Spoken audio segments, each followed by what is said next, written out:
All right, well, good afternoon, everyone. Welcome to the webinar, Saving Sea Turtles in a Changing Landscape, hosted by the Nature Conservancy in partnership with the South Carolina Aquarium.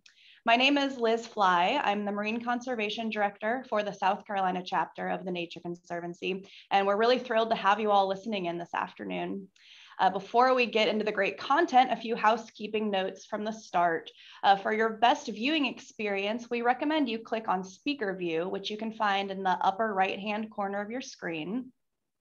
And we would love to hear from you, and we have time for questions at the end of the presentation. So please, at any time, feel free to chat your questions into the chat box, and we'll do our best to address as many as we can. And right now, we'd actually love for you to chat where you are joining us from today. So please feel free to do that.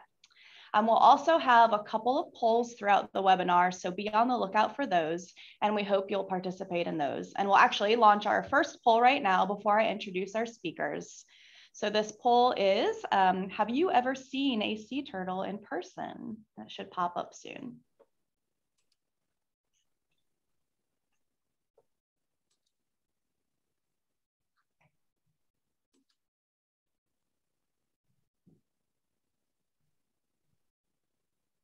All right, we've got a lot of people saying yes, which is great.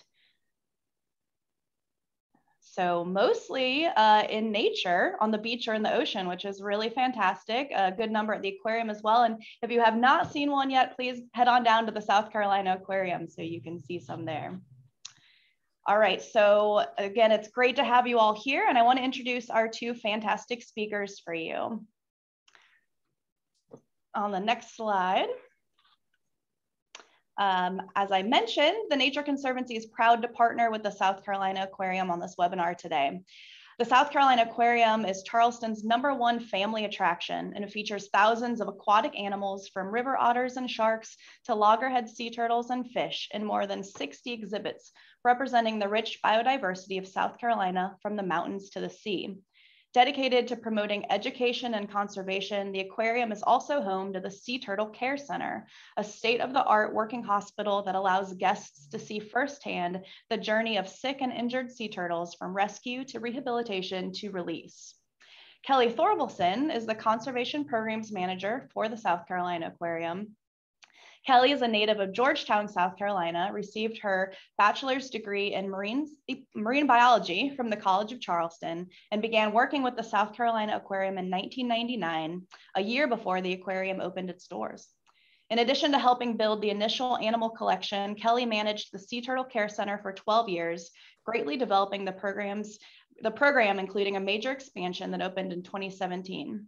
In Kelly's current position as Conservation Programs Manager, she's working beyond the aquarium's walls to advance conservation initiatives in relation to sea turtles, plastic pollution, and sea level rise. So welcome, Kelly. Thank you so much for sharing your vast sea turtle knowledge and the aquarium's great work with us today.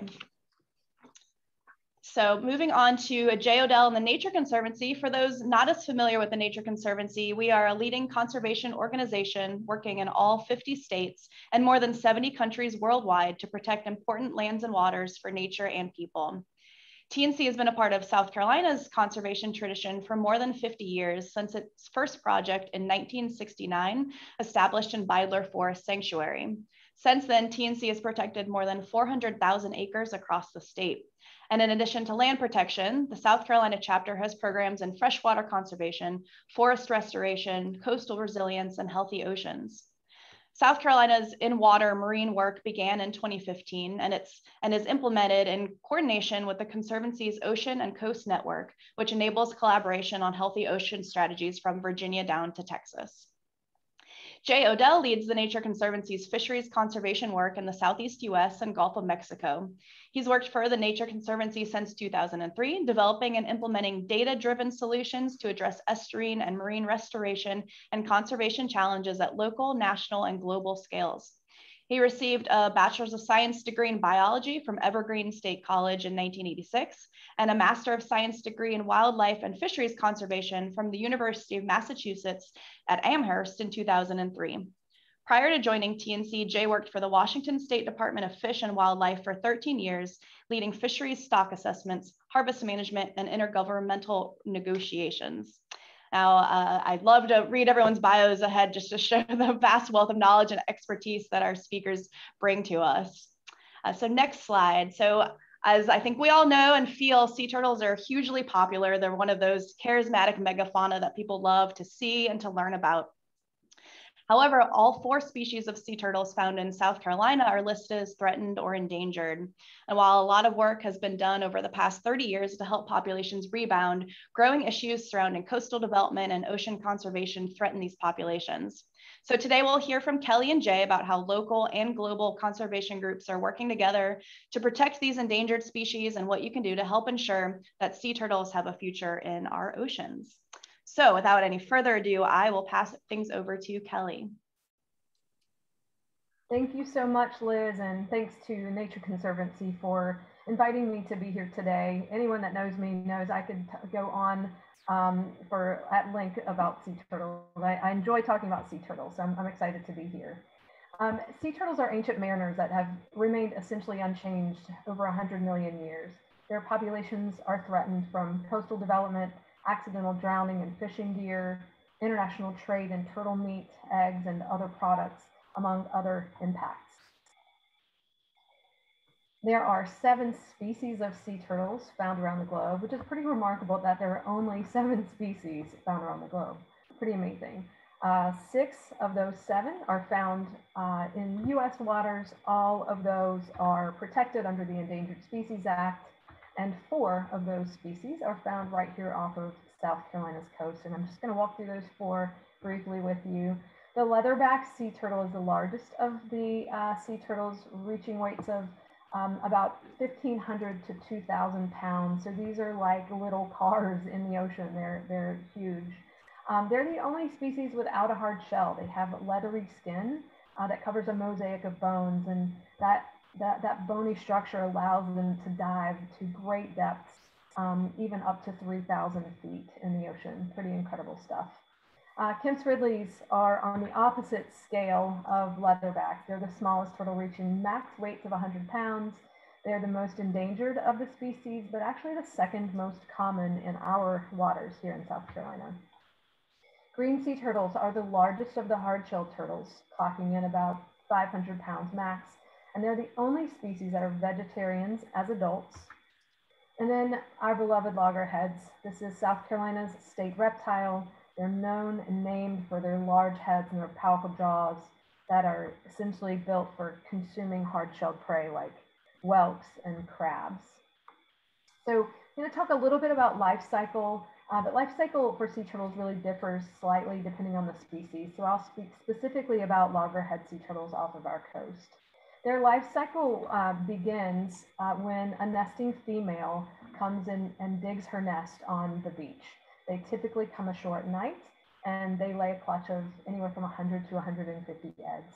Incubation of these nests is approximately 60 days, and when hatchlings emerge, they're completely independent at birth and really never see their mothers. After emergence, these hatchlings crawl to the ocean and swim into the open ocean. And this is, of course, in the absence of disorienting lights that the East Coast has so much troubles with. So these young loggerheads spend 10 or so years in floating seaweed out in the middle of the ocean, and they're drifting in ocean currents really around the Azores and Canary Islands, which is closer to Africa than it is to the US. And then at about 15 years of age, these juveniles make their transatlantic migration, returning to our coast. And what it is that clicks into their tiny little brain that it's time to just swim for days and days to get back home. Who knows? It's their incredible instincts, but that is the loggerhead's one transatlantic migration. Once they're on our coast, they become benthic or bottom feeders. And then from there, they migrate between summer feeding grounds and overwintering grounds. And basically, they're just maturing.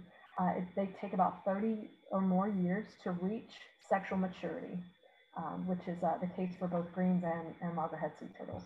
So once adults, the female loggerheads migrate to their birth region to lay eggs every 2 to 3 years and lay anywhere from 3 to 6 nests per season. some turtles have higher site fidelity, which means they might come to the same beach to lay their nest, but that is not the case for many. And that's a big misconception for loggerhead sea turtles. They really are coming to their region, and the region for these animals is Georgia, South Carolina, and North Carolina. So they can literally jump from state to state during one nesting season.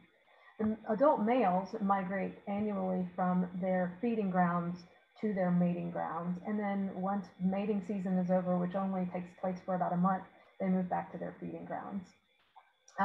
Now, sea turtles have a very low natural survival rate. Approximately 1 in 1,000 hatchlings will make it to adulthood.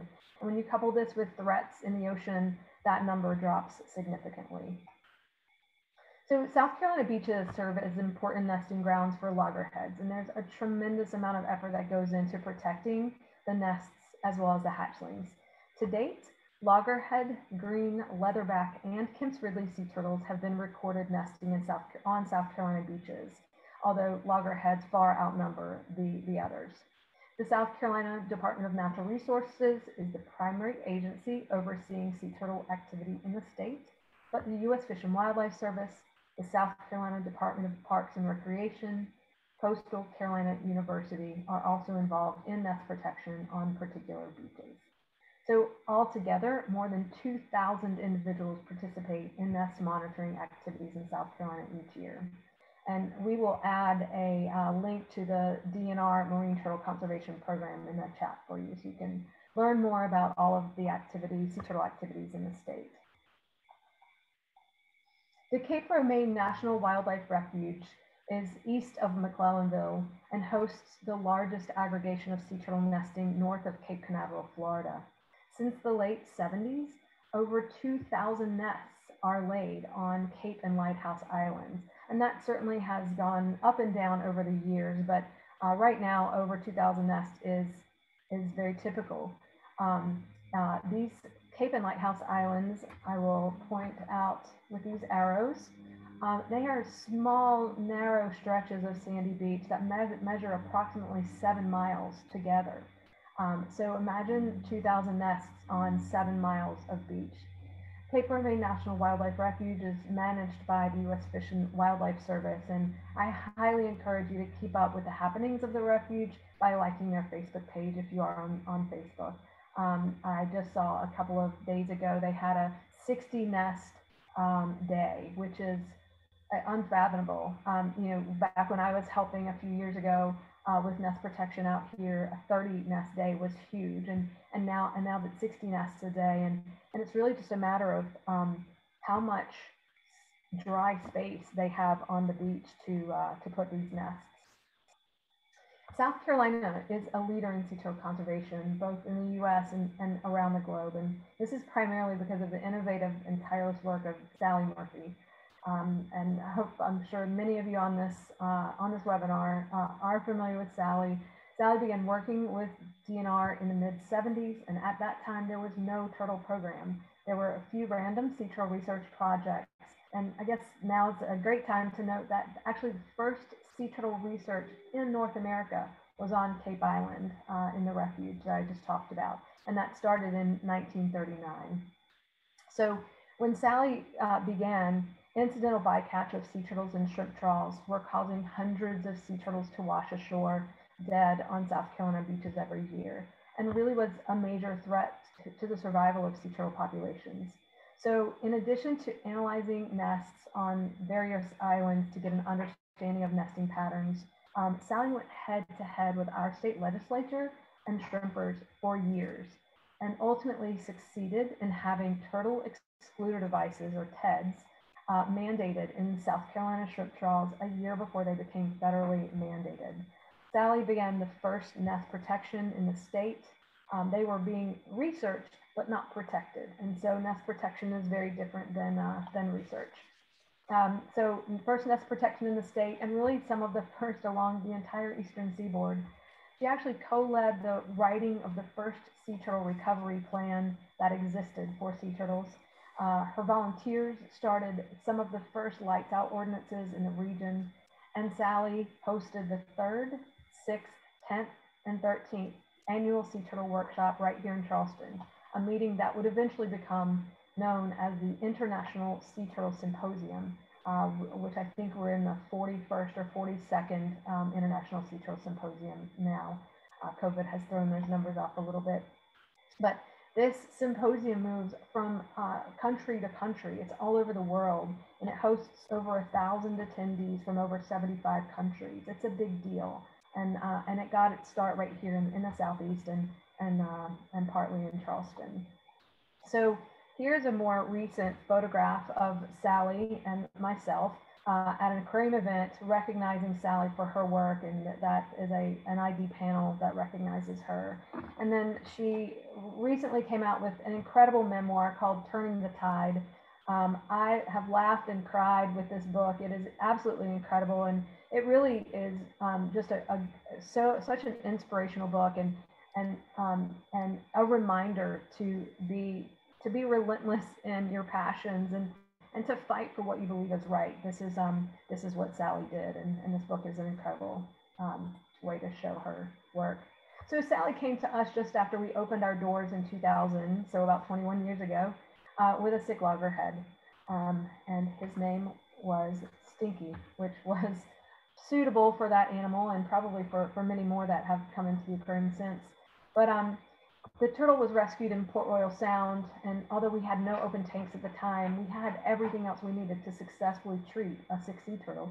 So our curator, Jason, went to Walmart, bought a kiddie pool, and our Sea Turtle Care Center was born. So this is pretty incredible. There's the kiddie pool. It's pretty incredible. The South Carolina Department of Natural Resources has an in-water program, which is basically an effort to better understand wild sea turtle populations, their health, their size classes, their distribution. And Stinky was caught 10 years after his release and found to be a fit, healthy adult male thriving off the Georgia coast. So what a wonderful testament to sea turtle rehabilitation that is. As this chart demonstrates, the program grew exponentially. Certainly, lack of space, staff, and resources were challenging, but we did what we had to treat the animals that needed our help. And as far as space goes, 2005 and 2017 were really major turning points in expanding our facilities. This is our Sea Turtle Hospital in the basement, just part of it. In 2005, we converted this basement into a hospital, and it was a space that was completely unintended to house live animals, but it has seen hundreds of patients, which is really, really incredible. But as the numbers continued to grow, and we continued to add tanks until every bit of that basement was filled up, and we had to eventually buy more kiddie pools and even transport some turtles out of state because we simply did not have space. The need was that great, and that's when we knew we had to expand. So in 2017, we began a new chapter with the construction of, or with the opening of the Zucker family sea turtle recovery. This exhibit / hospital makes real life rehabilitation of these patients visible to every single guest that visits the aquarium. And we're going to post a link to the Sea Turtle Care Center in the chat. You can learn more about the program, you can meet current patients, as well as become a sea turtle guardian, which is a great way to support the program and get closer to the program at the same time. So Sally Murphy's work, her early work, really led to incredible growth of sea turtle conservation in South Carolina, which now includes nest protection, excuse me, excuse me, outreach and education, aerial surveys, and I'm pretty sure she was doing this back in the 70s and 80s as well. In-water research, fisheries regulations, a vast stranding and salvage network, sea turtle rehabilitation, and lab research. The great news is that sea turtle populations are showing signs of recovery because of these efforts. Neighboring states and South Carolina, we've had record nesting in the last several years, which is incredible news. But there are looming conservation issues that threaten this recovery. Rising faster than sea turtle populations is the production of plastics across the globe and the use of these single-use plastics that are finding their way into the marine environment. and sea levels, which are increasing from a changing climate. Both of these environmental issues are immense threats to sea turtles and ultimately to humans. In our Sea Turtle Care Center, we've seen a frightening trend over time of patients coming in with plastics in their GI tracts. In 20 years of rehabilitating sea turtles, we've had a total of 39 turtles come in with plastics, and 34 of those were in the last 6 years. And these are just a few of our patients and photos of the plastics that were found that they passed. This is actually one of our more recent patients, a juvenile green sea turtle named Michael Myers, who passed 110 pieces of plastics in just 3 days. So here we have a photo of a boil, hatchling tracks, which are, that's what these nest protection folks love to see, right? That's the fruits of their effort, to see those tracks leading to the ocean. And then a little hatchling in the shallows, getting ready for a long, arduous journey. When they leave our beaches, they're swimming 60 to 80 miles offshore, and they're looking for, or they aren't necessarily looking for, they just know when they get there, they're getting to this floating seaweed that's habitat for numerous tiny animals, from crabs and shrimp to larval fish. And this is just a close-up of a hatchling in the sargassum seaweed, which actually originates in the Sargasso Sea. So this seaweed serves as protection for these animals as well. And as I said earlier, they live the first 10 to 12 years of their lives in this pelagic state, living in this seaweed. It's pretty incredible. Well, this is a photograph I took of a huge sargassum mat, about 75 miles offshore, about 10 or 12 years ago. At the time, I remember how disturbed we were about the amount of trash collecting in that habitat. This is obviously a critical habitat for sea turtles that were already struggling for survival. And since we don't treat hatchlings or these younger, juvenile loggerheads, there was no way for us to know if they were eating plastics. If one of these animals gets sick, 70 miles offshore, they're not going to strand on the beach.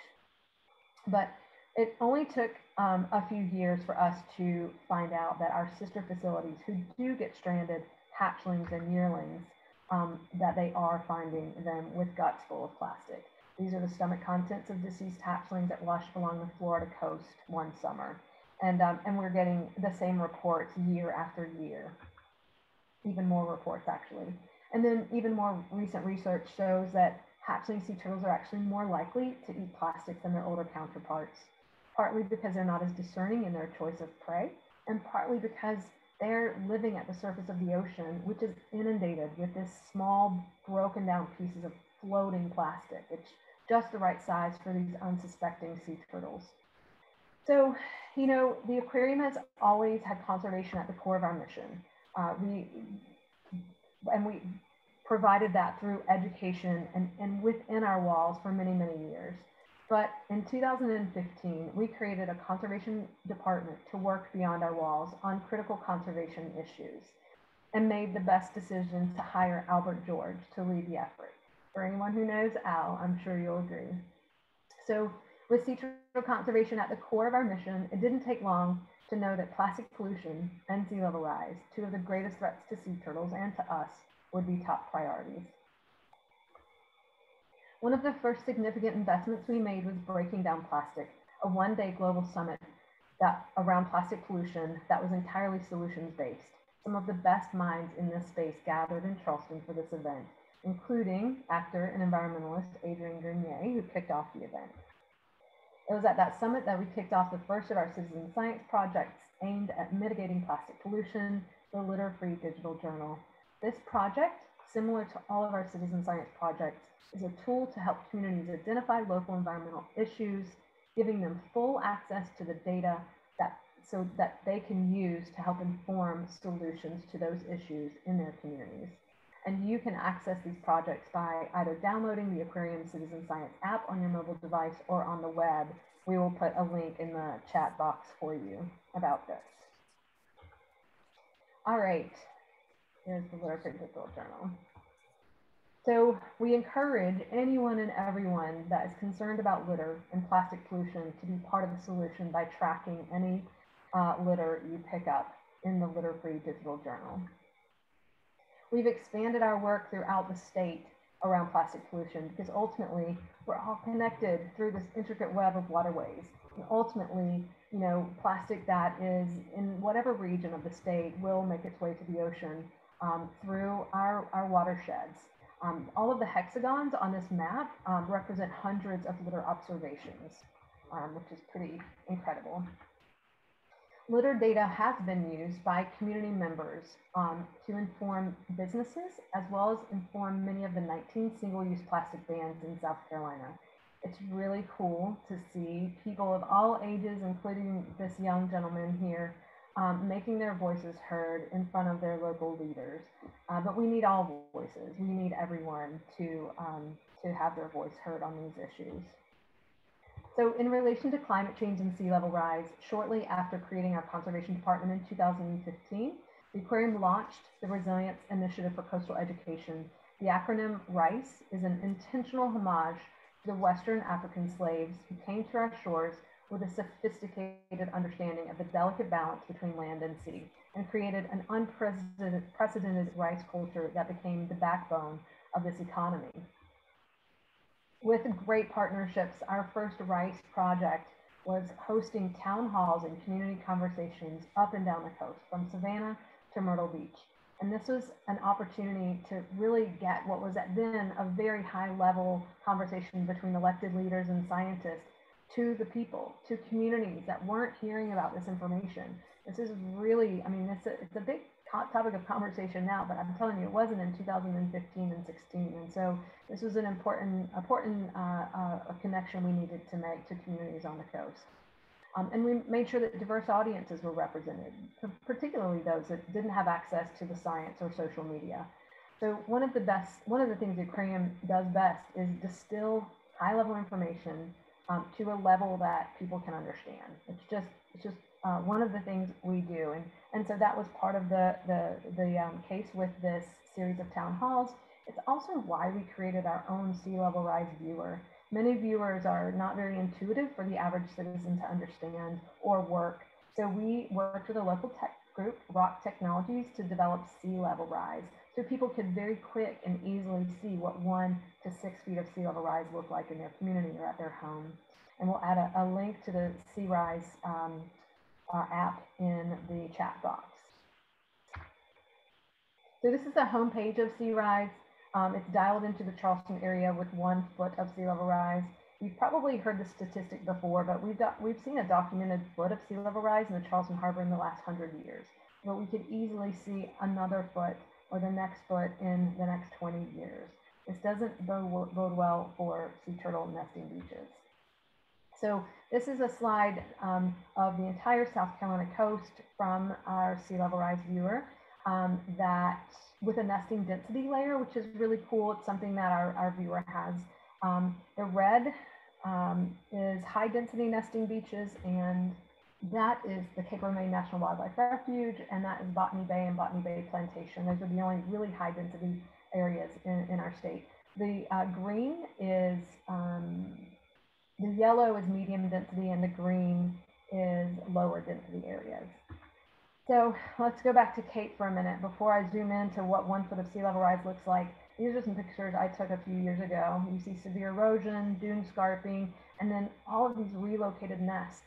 Sally Murphy, who is a refuge manager, said essentially it's a matter of having enough dry space to move the nests and then the time to move them, because they need to be moved before they're in the ground for too long for successful relocation. So this is just a zoom in of Cape and Lighthouse Islands, and this is what that looks like with 1 foot of sea level rise. You guys, where will 2,000 nests that are currently being laid on these islands go? This information is so incredibly important for all nesting beach communities to understand, because they're going to be taking on these nests, especially the higher density nesting beaches in the state. Another RICE project is salt marsh renourishment in partnership with the South Carolina Department of Natural Resources and many others. In this particular case, in these photos, we're working in the historic Maryville community in West Ashley. They're the first African-American community to be their own township with mayor, which is really incredible. Healthy marshes are critical to protecting neighboring communities from sea level rise. And this is really enjoyable work, and just it's really great to see communities rise up through these efforts. So with that, I'll stop there. Actions you can take, you guys, it's really important for us all to be involved, using alternatives to single-use plastics, and really importantly, supporting businesses that do the same. It's critical. Becoming a citizen science, collecting and contributing environmental data to help your community, reducing our carbon footprint. If you haven't seen the Charleston's Climate Action Plan, I really encourage you to go to their website and look at that. The very last page is a great guide to reducing your carbon footprint. Seek out local and domestic seafood in restaurants and fish markets. The U.S. is doing it better than anybody when it comes to sustainable fisheries. Visit the aquarium to support our conservation work. And then we have volunteer programs, including conservation programs, if anybody's interested in volunteering with us to get more involved. And one last slide, I just have to say thank you to the Nature Conservancy again for having me, to Pam and Michael Wilson for supporting our plastic work, really getting behind it. We wouldn't be where we are without their support. To all the donors who support these conservation efforts, and to the incredible conservation partners that we work with throughout the region. There's my contact information. I'd love to hear from you. Kelly, thank you. Thank you so much. Such great information and such great work that the aquarium is doing for sea turtles and just for the environment and conservation in general. Before we move on to Jay, I just very briefly, the aquarium is so popular, as we all know, and sea turtles require 24-hour care in your care center. So how did the aquarium and the Sea Turtle Care Center fare during the pandemic? Well, it was tough. We closed our doors, and the aquarium is a private nonprofit organization, so we depend on ticket sales, we depend on building rentals, we depend on our programs, gathering people, right, to function. And so closing our doors until the end of May was a real challenge. We ended up having to unfortunately lose about a quarter of our staff, maybe even close to a third of our staff. And we're really just starting to build that staff back up.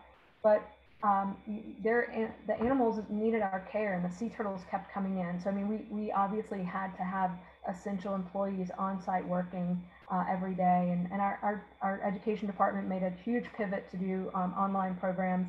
But I have to say, we put out an emergency fundraising effort, and the community showed up. I mean, we met our fundraising goals months earlier than the ultimate goal was. So we are so grateful to this community support of the aquarium, of sea turtle conservation efforts. It's really incredible. That's great. That's great. And well, brighter days ahead for us all, hopefully, right? So, yes, thank everyone. You. Yes, thank you. Good, thanks. Okay, well, we're now going to transition over to Jay Odell and the work the Nature Conservancy is doing at local and global scales to help with sea turtle conservation. But before I turn it over to Jay, we did want to show a quick video. This is from Blowing Rocks Preserve, which is a Nature Conservancy preserve in Jupiter Island, in Jupiter, Florida, that has some of the highest nesting of sea turtles in the state down there. So there's this natural rock ridge of limestone there that is beautiful. It's what gives the preserve its name, but can also create a challenge for turtles. They get stuck in the pools of the rocks. So the Nature Conservancy developed a sea turtle rescue program to protect the nesting turtles and the hatchlings. So we'll launch the video, and after that, Jay Odell will share more work from DNC.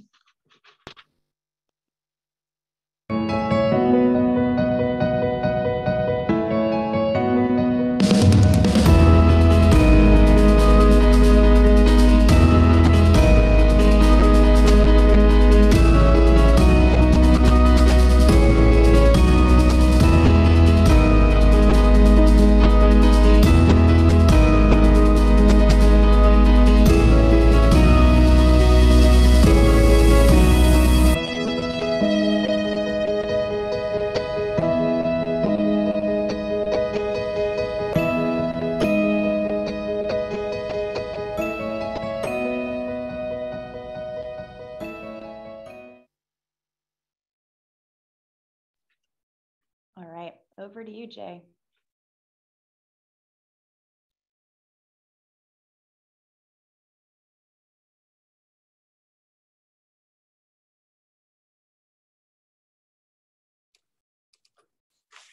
There we go. You'd think I'd never been on a Zoom call before. Huh. Thanks everybody thanks for that great setup and the really nice presentation from you, Kelly. And especially thanks to our audience for the gift of your attention. It's not something that we take lightly. It's wonderful to have so many people in the room, as it were. Liz mentioned a bit about the Nature Conservancy. Many of you are familiar, but I'll just emphasize a few things to get started. That, you know, we do have a global reach. We're in countries around the world, about 4,000 employees, and I think 150 scientists. One common theme to our work, whether it's on land, which is the work that we're maybe better known for than we are for, say, well over 100 marine conservation projects around the world, is that community-centered approaches, partnerships with government agencies, and really close work with local communities that depend on nature to surface the solutions that they have, their ideas, and to have that collaborative partnership work to implement solutions. Finally, a common element to our most successful work is always, you know, thinking about how we scale up the conservation impact from an amazing project to a larger scale, since we can't do deep dive conservation projects everywhere that they need to be done. So the policy work is really important as well. I'm going to start off by just giving a little bit of a global overview of how sea turtles are doing on this ocean planet, and then share a few examples of solutions that we developed working with folks in places that address some of the threats to sea turtles that Kelly told us about, including really the need to better understand and manage habitat for sea turtles, and to, in some cases, address the continuing direct harvest of sea turtles and their eggs, the shells of hawksbills for jewelry and all manner of things, and also the unintentional harvest of sea turtles in fisheries that we call bycatch. So I'll go ahead and advance the slide with any luck here.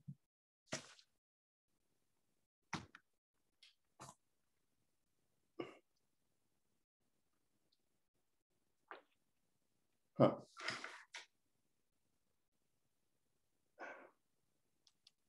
There we go.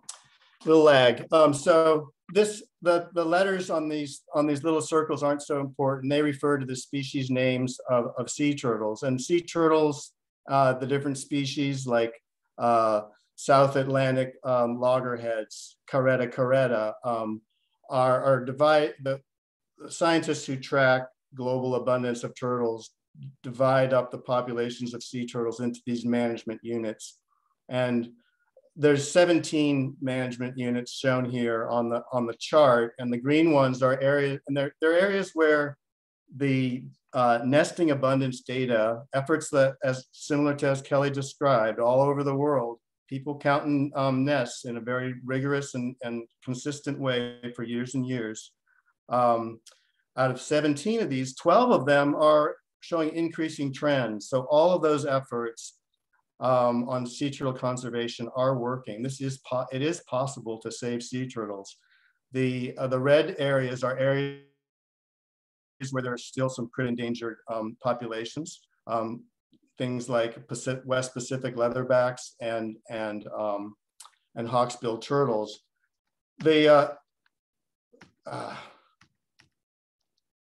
Sorry. These animations are showing you areas where we're going to be taking a little bit closer look at stories. But I'm going to keep moving along here. And as I think Kelly calls them, the ancient mariners, anyways, the sea turtles have been around surviving the big extinction events on Earth for over 100 million years. They have been traversing these ecological borders from beaches and nearshore environments to estuaries and to the open ocean, and traveling clear across the open ocean, thousands of miles to other continents, back and forth for millions of years. And along the routes, they encounter a lot of different threats, right? And maybe this is obvious, but I feel it's worth saying that effective sea turtle conservation really requires coordinated work across political boundaries, political borders at local, national, and global scales. These sea turtles have never heard of the South Carolina, North Carolina state line, and they're managed at higher scales of governance. So that is sort of a theme for sea turtle work, is it's really a global effort, all hands on deck to help bring them back. So habitat is the key to wildlife. The chart that I showed you earlier was made using satellite tracking data, over 500,000 data points. This picture just shows you as an example, focusing in on one species and the key areas for one species. On the left-hand side, loggerheads, and on the right-hand side, the Kemp's Ridley turtle, which is one of the most endangered species of turtle that we have. And I'll just point out, all through the Southeast area and all through the Gulf of Mexico, TNC has been doing coastal land conservation, restoration, conservation easements for, in many cases, 5 decades and more.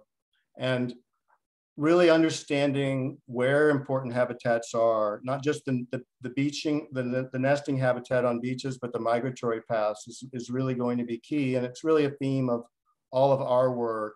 We generally don't start conservation projects until we understand how what we're trying to save is distributed across the world and where it's most threatened, because it's a matter of triage, if you will. One of those efforts was led by Mary Conley, who's our director of our Ocean and Coast Network. And she led the development of this really incredible report assessment we call SABMA, the South Atlantic Bight Marine Assessment. And it really looks in great detail at all of the elements of nature and biodiversity in the area shown on the map on the left-hand side, which is a coherent, what we would consider an ecoregion, an area that hangs together for biological, ecological reasons. Just to take a little peek inside this massive report for the topic at hand, it does include a lot of information on sea turtles that was compiled and brought together really for the first time in one place. And just to keep it local here, we've heard about Botany Bay, and at Botany Bay, the South Carolina chapter has done amazing work. This is one of their first conservation easements in what they call the ACE Basin. And this conservation easements around Botany Bay were specifically designed, among other things, to protect loggerheads. And similarly, the South Carolina chapter has worked to protect loggerhead and other dense sea turtle nesting areas at Waits Island near the North Carolina state line, Otter Island and Pine Island, again in the Ace Basin, and Murphy and Cedar Islands in the Santee Coast Preserve. Great work, strong work. And I'm going to now go back down the coast a little bit to Florida. We saw the video at the beginning of my presentation, a little bit more of information about the Blowing Rocks work. It was featured in the TNC magazine that showed up in my mailbox a week or so ago. And this was established back in 1969. It's just 73 acres, but incredibly biodiverse, mangrove forests, tidal wetlands, and dunes. This unique Anastasia limestone that Liz mentioned. So it's 1 mile of shoreline with very dense loggerhead nesting, and the rocks are not aren't very turtle friendly, but the loggerheads keep coming back. They love this spot. Sorry, probably because it's as Sarah Martin, who leads this work for the Florida chapter, says, it's dark and wild, and that's how they like it. So many of the barrier islands along the East Coast are plugged with hotels and beach tourism. And so these areas that are still what we would call intact and wild are so important. They get out and they survey these beaches every morning from May through October. And I gather that happens when the weather is terrible, and when the weather is nice, they're out there doing that. And then occasionally, fairly often, helping both the hatchlings return to the ocean when they get stuck somewhere and helping the adults. And as we learned earlier from Kelly, many of these sea turtles don't reach maturity, age to breed, until they're 30 years old, and they can live to be maybe 80 or more. And so that's, when you save one turtle, you're saving a lot of future nesting by that one turtle, as well as, of course, the few of her progeny that will survive. So this work is vitally important. Meanwhile, in California, these massive Pacific stock of leatherbacks, they migrate over 7,000 miles from places like Papua New Guinea, Indonesia, the Solomon Islands, to offshore to the west coast of the US. And these are some really critically endangered species.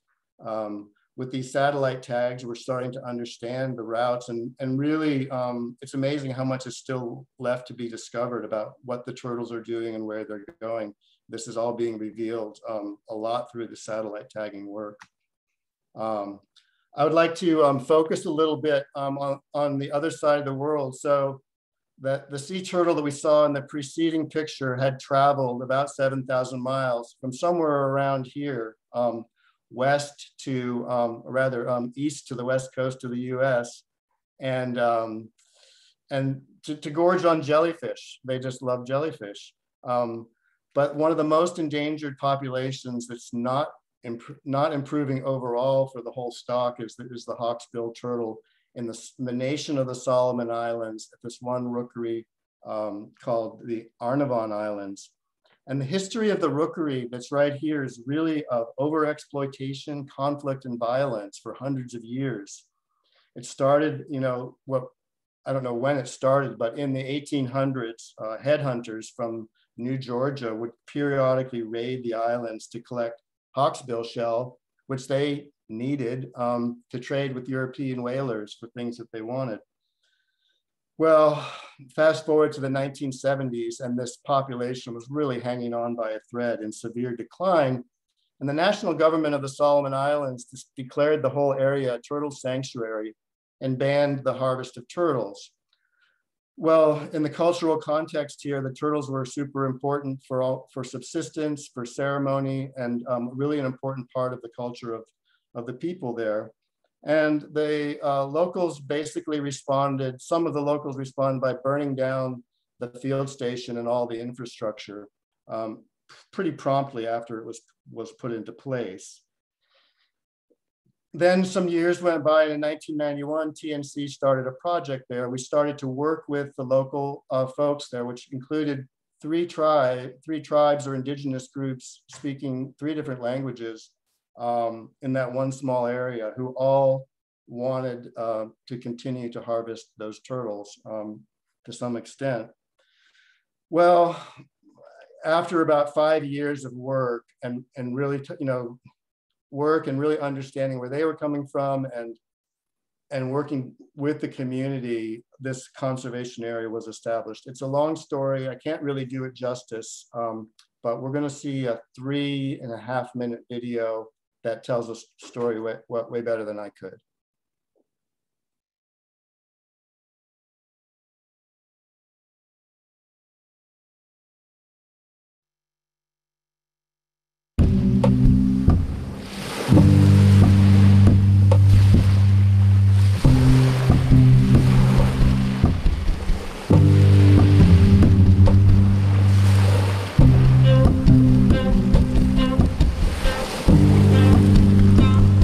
First time I came here was in 2001, and it was just like yesterday. The first time I arrived here, I was so amazed that nature's come so close, and so it really touches me.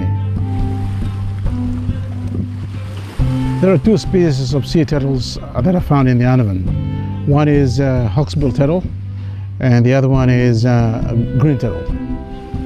We have started monitoring in 1992. Since then until now, it is the longest single species of monitoring that ever done in the South Pacific. These sea turtles, it takes a lot of years, and 30 years before they mature to come back to nest again. And the lifespan of the turtle is just like human being, for 70 years. And the turtle that nests here will not nest in any other place in the world. They will always come back to nest where they are born. The conservation officers go out at night and they monitor the turtles that come in to lay their eggs, because turtles come in to lay their eggs at night. We are currently having people that are trained so that they become conservation officers who are well equipped, so that the information that we get from the monitoring is of high regard.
So I hope that you like that. And so I saw in the chat someone was asking a question about it. That was a 3-minute abstract of a 29-minute video that really tells this story and has a lot of really interesting nuance to it. So we'll put that in the chat before we end. I'm going to kind of go fast now because we're a little bit behind.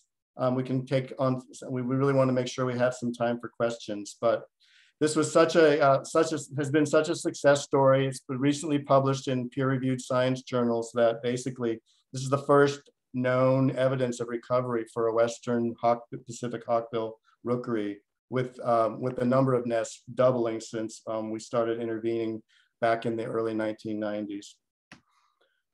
That work, the work now has really grown to include a sort of a policy engagement with the governments of folks in Micronesia and Melanesia to really step up on funding and enforcement for turtle conservation and the identification of a new migratory route for hawksbills between the Solomons and Australia, which we're now looking to protect from some fishing gear impacts. So that's pretty exciting for us. Now my slides won't advance. There we go. So as bycatch is basically catching the stuff that you don't want to catch, whether it's the wrong fish, the wrong marine wildlife, in this case, turtles. These are solvable problems. You see on the left-hand side, some turtles that were sadly caught in a drift net. On the right-hand side, example of a very successful shrimp turtle excluder devices for the shrimp fishery. These are totally solvable problems, and we're getting pretty busy with working on them. One example of that is, again, in California, looking at impacts to those specific stocks of populations of leatherbacks and hawksbill. We eat a lot of swordfish, 20 million pounds a year in the US. Most of it's imported from places like Chile. There was serious bycatch issues with catching too many turtles while trying to catch swordfish. We worked closely with a local research institution, and fishermen did about 1,300 tests of that involved satellite tagging swordfish, so we could understand when they were at what depths and when they could be fished for without catching the turtles, basically when they were in colder water at night.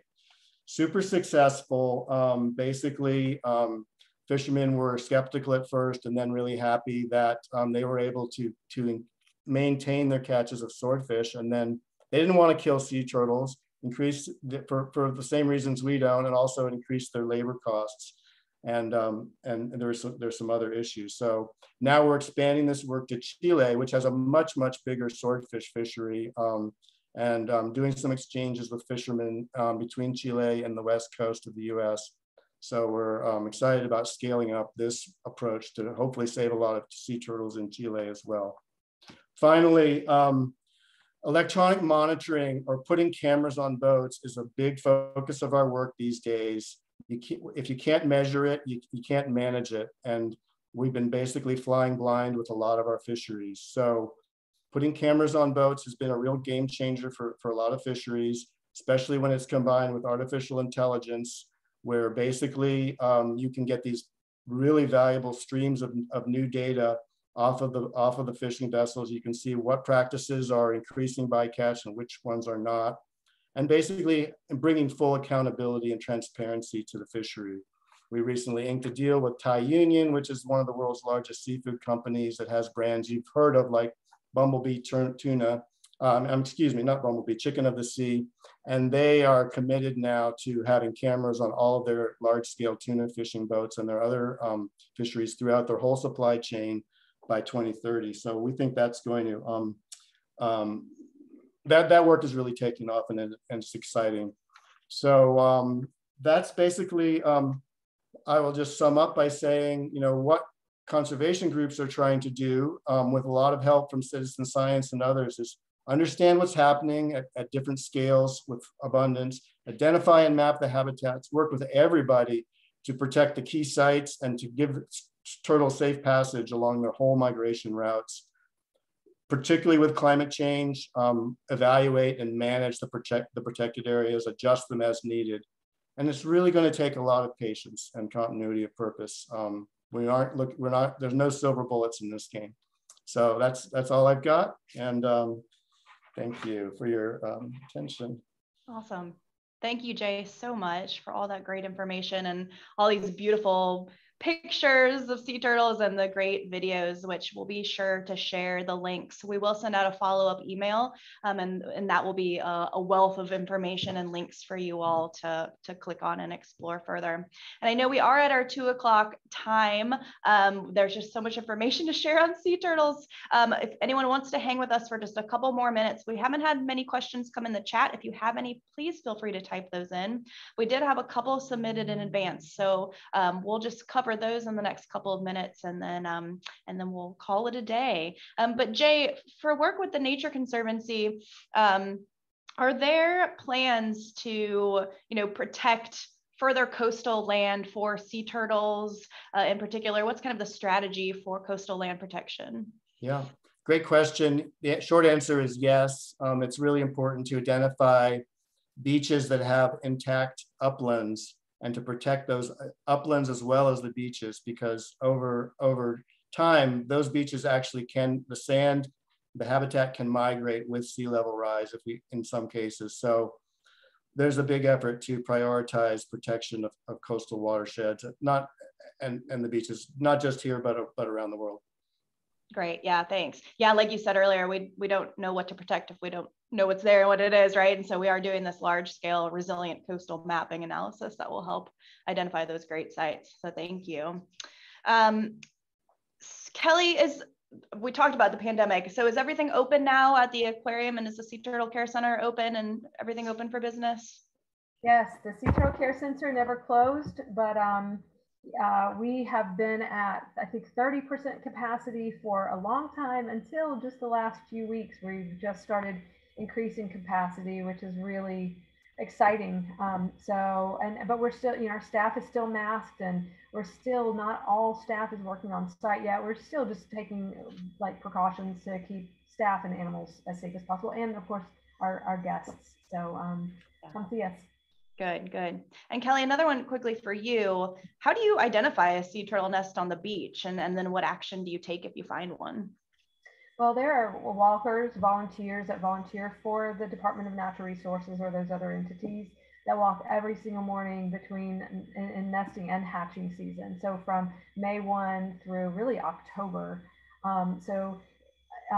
They should be catching those. And they're walking before, right at dawn. But if someone does find a nest, and I would say contact the local authorities. They're going to know who the nest protection, the heads of the nest protection groups are on that island. Yeah, hopefully they aren't getting missed, but I'm sure it might happen every now and then. And when there's one already marked, it's got kind of a stakes with tape around it, right? Yes, when they find a nest, they will mark the nest, and I think they try to erase the tracks so you'll see, unless the tide has washed away the tracks, you'll see tracks leading to the nest and leading back to the ocean. And I think they do try to erase those tracks so that it's not counted again, especially if it's a false crawl. There are as many or more false crawls as there are nests on the beach. Got it. Great, thank you. Oh, good. We have someone asked a question. Where are the lights out programs and what months are they most needed? I think pretty much every island has a light, every inhabited island or beachfront has lights out ordinances. They're needed from, I think, May 1 through October 1, and that's when females are coming ashore to nest, and that's when hatchlings are trying to make their way to the ocean. So it's really, those lights will disturb both scenarios, both adult females and the hatchlings. Gotcha.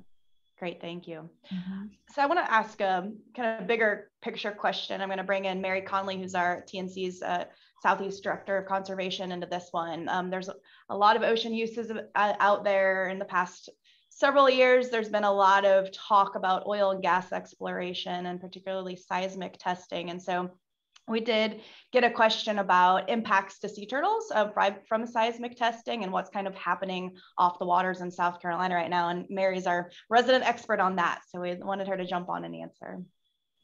Great. Well, thank you. And thanks for asking the question.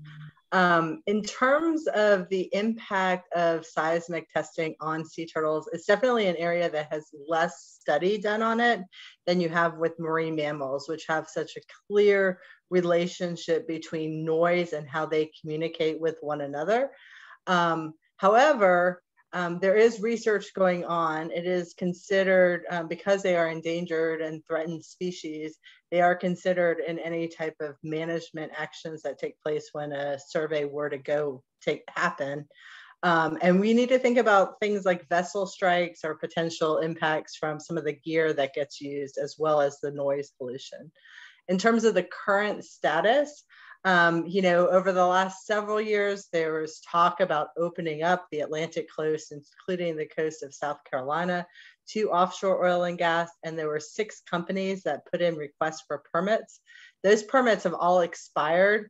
So there are currently no permits to do seismic testing off of South Carolina. There's a lot that went into that, including the South Carolina OCRM and Department of Health actually saying that they did not want the testing, as well as a moratorium that was put on place under first President Trump eliminating the Southeast, and now with President Biden's executive order on climate change, which has put a moratorium on all new oil and gas development on federal lands and waters. And oil and gas in the ocean occurs further than 3 miles from shore. So that is all considered federal waters. Excellent. Thank you so much, Mary. Well, I think we're going to wrap it up. We briefly flashed up a slide there at the end that kind of summarized what you can do. And I want to stress that. And so we'll be sure to send out those points in the follow-up email as well to really reiterate what you can do. There are things for coastal residents to do, but there's plenty of things for inland residents to do. Certainly eliminating your single-use plastic consumption, choosing the right kind of seafood, of course, reducing your carbon footprint, so much that you can do. So we will send all that information out with some links, like I mentioned. But before we go, we do have a final poll for you if you're willing to answer. And these are kind of what we talked about today and what you think you would do to help with sea turtle conservation into the future. So while you're answering this, I just want to say a huge thank you to Kelly and Jay. Thank you to the aquarium for partnering with us today, and to Jay for giving us your time and expertise as well. And of course, thank you to the audience for joining in on a beautiful summer day. I know we're all a little bit webinared out, but it's still a great way to reach all of you. So thanks so much for joining us today. And so you can wait and see the results of this poll if you're curious here. We're getting our answers in now. People are concerned about plastic pollution. And so eliminating single-use plastics. And let's see, that's a big one. Financially supporting sea turtle conservation. Great, thank you so much. Partners and donors are huge in making progress on these issues. Answers are still rolling in. Hopefully you can see what it is there. There you go. Yep, plastic pollution, a big one. There are ways to take actionable steps on that, so we hope you all do. All right, well, with that, we will wrap it up and we'll send out those resources and information. Thank you all so much for your time today, and take care.